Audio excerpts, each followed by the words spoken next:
definition, not gonna. If you love wisdom, put your mind up to the ceiling. Don't let it stay in the gutter. Don't let your heart get all cluttered. No, I did not stutter. Listen to all that I've muttered. Your life will only go well if you in wisdom are lovers. If you're in love with wisdom, come inside. Come inside. Come inside. The truth will surely rescue you and I. You and I. You and I. If you're in love with wisdom, come inside. Come inside. Come inside. The truth will surely rescue you and I. Hey, what's going on? JC Johnson here, and you're listening to For the Love of Wisdom, where philosophy meets the streets. And right now we're getting ready to transition into a new topic. So what are we talking about next? We're actually going to be talking about the wisdom of marriageability. Okay, what is that? Well, I don't want to give it away, so just stay tuned, because we're going to get right into that after this. You're listening on North Coast Underground. If you're in love with wisdom, come inside. Come inside. Hey, what's up? It's your girl Queen Z from the Queen Z Show, and you are listening to For the Love of Wisdom.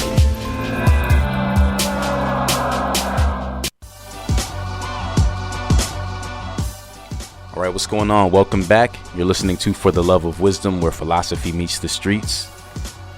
Okay, and so right now we're going to be talking about the wisdom of marriageability.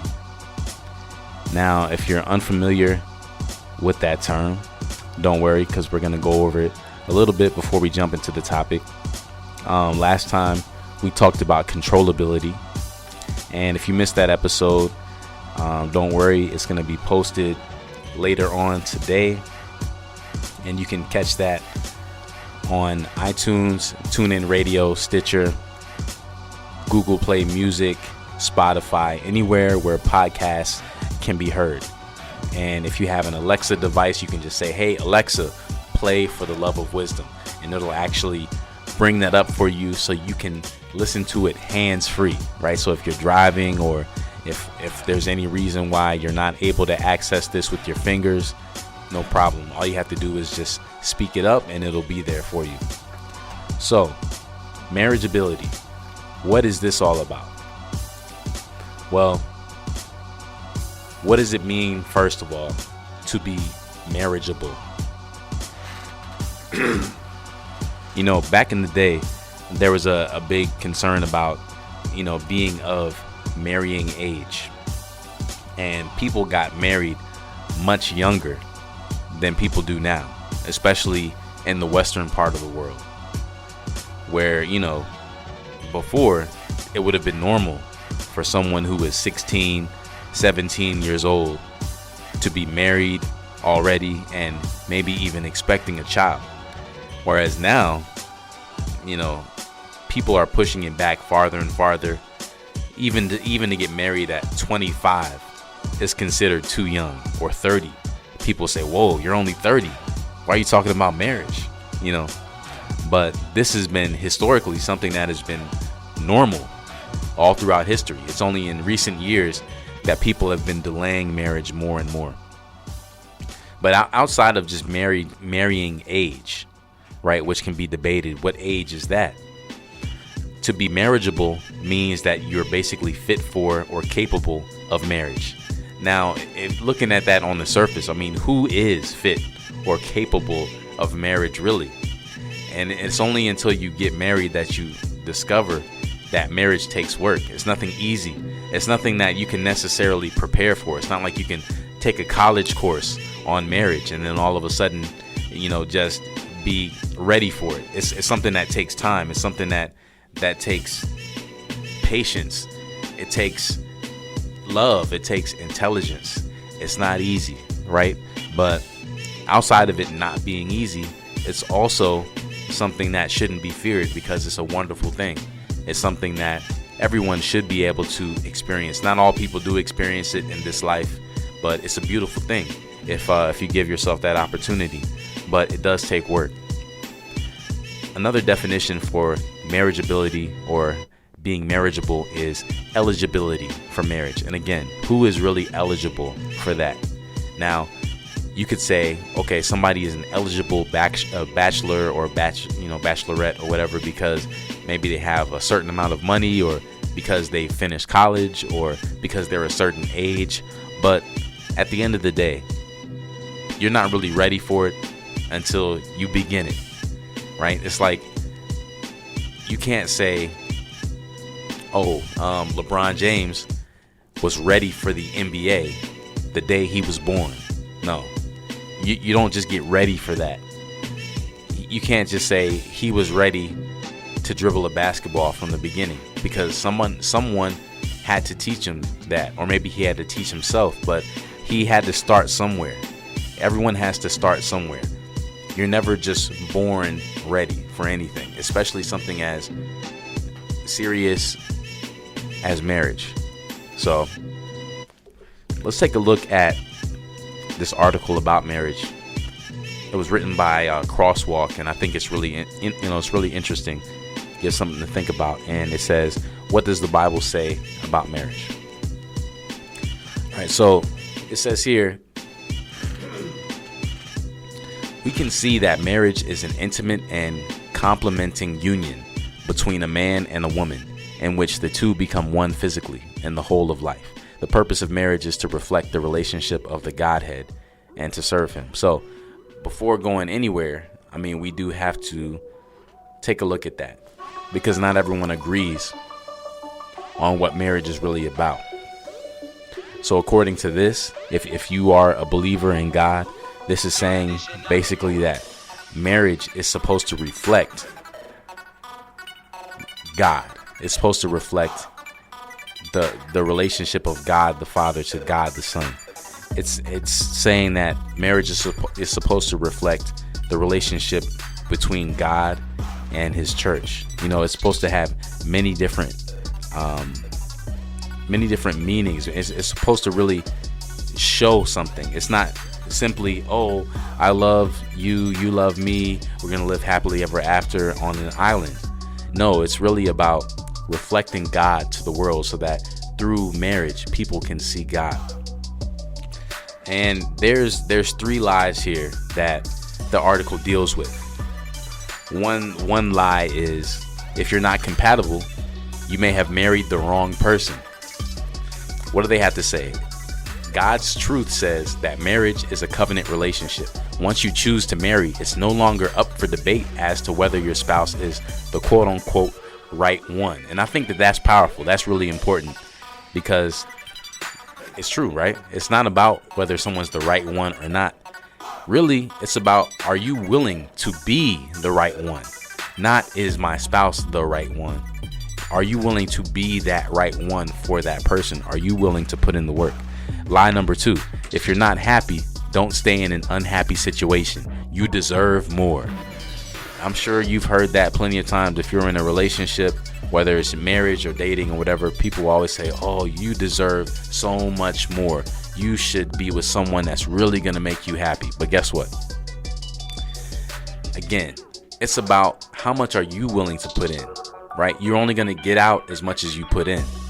And this article here says that for many of us, marriage can tend to bring our selfishness out like nothing else. We want our way. We insist on our rights. We want our spouse to make us happy and right now. And in the midst of demands, we'll never be free to truly love and serve one another. And that's really true, because if you're only focusing on yourself and what you're getting out of it and your own desires, then how could you possibly be happy? You have to focus on more than just what you want. You have to focus on what's best for you, what's best for your spouse, what's best for the relationship, so that it can grow. It's not just about all the list of things that you want. It's not realistic. And if you're looking at it like that, you're only going to be unhappy. Lie number 3. Marriage is a 50-50 relationship. Okay, so now, on the surface, that sounds true, right? But check this out. It says that marriage takes 2 people fully committed.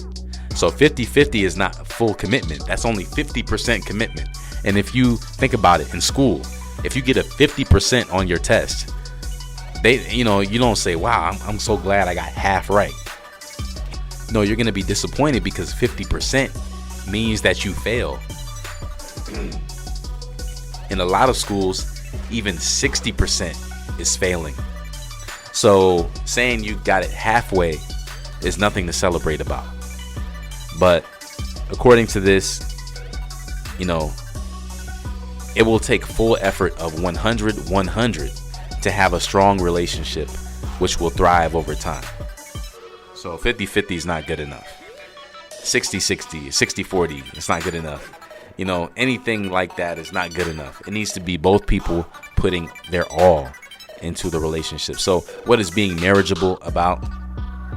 It's not about, being able to someone to have a bunch of stuff checked off their list of all these great qualities you're supposed to have. It's really about being willing.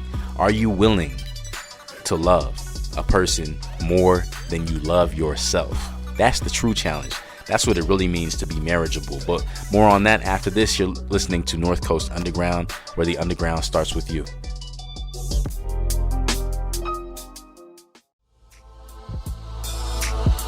What's going on? Welcome back. You're listening to For the Love of Wisdom, where philosophy meets the streets. And right now we're talking about the wisdom of marriageability. What does it mean to be marriageable, right? So we looked at an article that talked about what marriage is really about. And it dispelled some of the lies that are often associated with it. Like, oh, I'm in it just so that this person can make me happy. I'm in it so that I can enjoy this or that, whatever. But no, it's deeper than that. It's more than that. It's about being the right person, not about choosing the right person.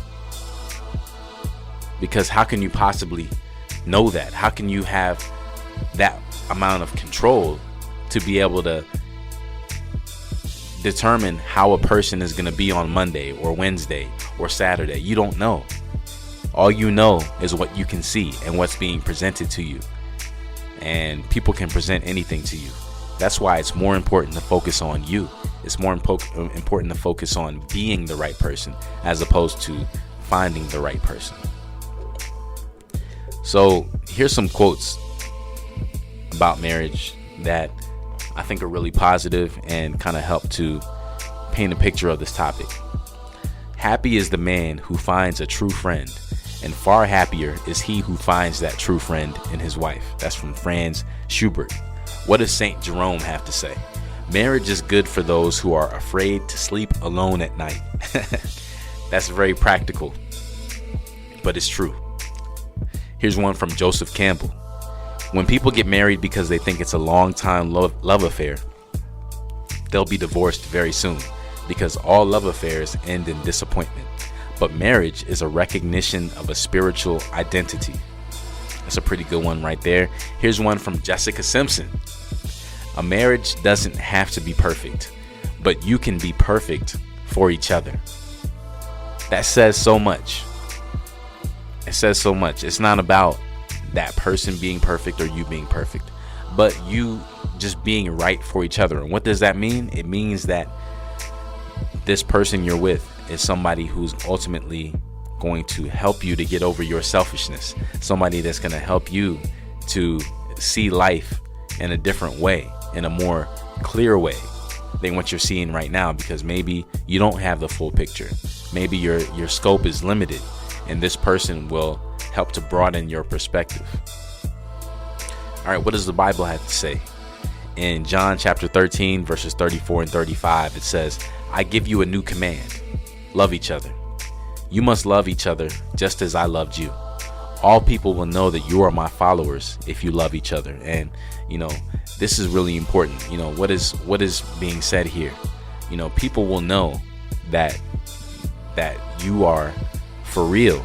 People will know that you have a true connection with God when people can see that you're loving other people, especially when it comes to loving the person that you're with, right? Because you can say anything. You can just say, oh, I'm this type of person or that type of person, or oh, I love God so much, or whatever. You can say you love God all you want, but if you treat people poorly and you treat your spouse poorly, then people are not going to listen to that. They're not going to believe anything that you have to say because you sound like a hypocrite. So this is saying the only way to really say that you love someone is not with your words, but it's through your actions. 1 Corinthians 9:27 says that it is my own body. Proverbs 16:32. It is better to be patient than to be a strong soldier. It is better to control your anger than to capture a city. And this is really important as it relates to relationships, because if you do not have control over yourself, and we talked about self-control last time, if you don't have control over yourself, you're going to make a lot of bad decisions, and you're going to cause a lot of pain, a lot of hurt. You should, instead of try to focus on controlling that other person, it's really more beneficial to control yourself. And it's really crucial also that we remember that ultimately, at the end of the day, what matters most? Is it your own desires? Is it your own dreams? Is it whatever you think you deserve? Or is it the desires, the dreams, those things that your spouse needs? Because if both people are focusing on what the other one needs, then guess what? Both people will be fulfilled.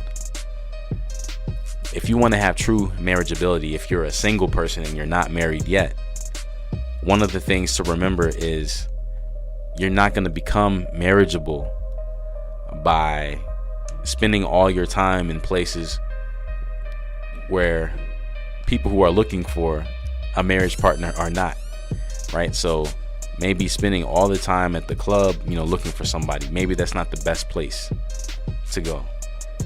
Maybe you should go somewhere where you're really fulfilling your call in life, where you're really operating in what it is that you feel you're best at.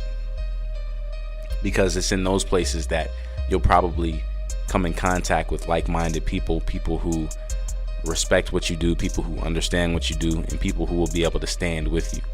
People who already know what you're about before you even have to open your mouth. You go to the club, anyone can be there.